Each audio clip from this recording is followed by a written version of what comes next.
എറണാകുളം കലൂരിലെ നൃത്ത പരിപാടിക്കിടെ ഉമാ തോമസ് വേദിയിൽ നിന്ന് വീഴുന്ന ദൃശ്യങ്ങൾ പുറത്ത്. കസേരയിൽ ഇരുന്ന് ഉമാ തോമസിനോട് മറ്റൊരു സീറ്റിലേക്ക് മാറാൻ പറയുമ്പോഴാണ് അപകടമുണ്ടായത്.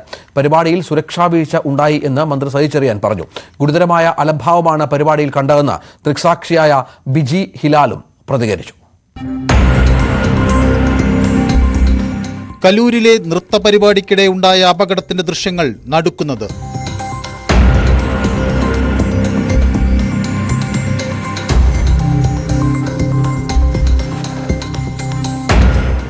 ഉമാ തോമസിനോട് മറ്റൊരു സീറ്റിലേക്ക് മാറാൻ സംഘാടകരിൽ ഒരാളായ സിജോയ് വർഗീസ് നിർദ്ദേശിക്കുകയായിരുന്നു.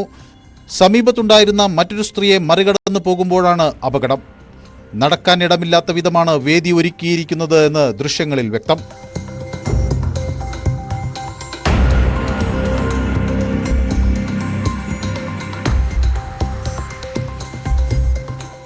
നൃത്ത പരിപാടിയിൽ സുരക്ഷാ വീഴ്ചയുണ്ടായി എന്ന് മന്ത്രി സജി ചെറിയാൻ ആവർത്തിച്ചു. സംഭവത്തിൽ അന്വേഷണം നടക്കുന്നുവെന്നും നിയമാനുസൃത നടപടി സ്വീകരിക്കുമെന്നും മന്ത്രി. ഇതിന്റെ മുൻവശത്ത് ബാരിക്കേഡുകൾ ഉറപ്പിച്ച് നല്ല തരത്തിൽ അപകടം ഉണ്ടാകാത്ത തരത്തിൽ സുരക്ഷ ഉറപ്പുവരുത്തേണ്ടതായിരുന്നു. അതുണ്ടായില്ല. അതുപോലെ അത്ര ഹൈറ്റ് ഓരോ സ്റ്റേജിന് വേണ്ടത്ര സുരക്ഷിതത്വം ഉറപ്പുവരുത്താൻ നമുക്ക് കഴിഞ്ഞില്ലെന്നുള്ളത് വസ്തുതയാണ്. അപകടത്തിൽ പ്രതികളായ സംഘാടകരെ ഒരു മന്ത്രി സംരക്ഷിക്കുന്നതായി എറണാകുളം DCC പ്രസിഡന്റ് മുഹമ്മദ് ഷിയാസ്. മന്ത്രി Saji Cheriyan, city police commissioner, അതുപോലെ തന്നെ ADGP ശ്രീജിത്ത് ഉൾപ്പെടെയുള്ള പോലീസ് ഉദ്യോഗസ്ഥന്മാർ, എത്ര പ്രമുഖരായ വ്യക്തിത്വങ്ങളാണ് അവിടെ ഇരിക്കുന്നത്. അവരുടെ കാല് വെച്ച് ഒന്ന് തിരിഞ്ഞു നിൽക്കാൻ പോലും കഴിയാത്തൊരു സ്റ്റേജാണ്. അവർക്ക് തന്നെ ഇത് അപകടമുണ്ടാകും എന്ന് അവർക്ക് തന്നെ മനസ്സിലായി. സജി ചെറിയാൻ ആദ്യത്തെ സ്റ്റേറ്റ്മെന്റ് അത് തന്നെയാണ്.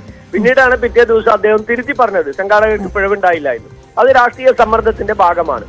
തട്ടിക്കൂട്ടിയുണ്ടാക്കിയ സ്റ്റേജിൽ നടത്തിയ പരിപാടിക്കിടെയുണ്ടായ അപകടത്തിന് ഉത്തരവാദിത്വം പറയേണ്ടത് സർക്കാരാണെന്ന് എറണാകുളം MLA TJ വിനോദ്.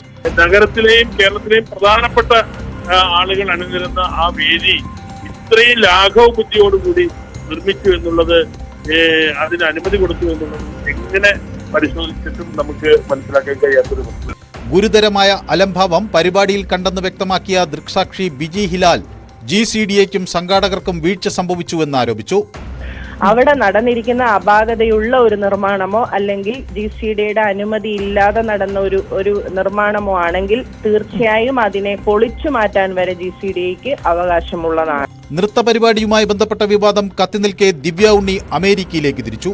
ഇന്നലെ രാത്രി 11:30 കൊച്ചി വിമാനത്താവളം വഴിയാണ് അമേരിക്കയിലേക്ക് പോയത്.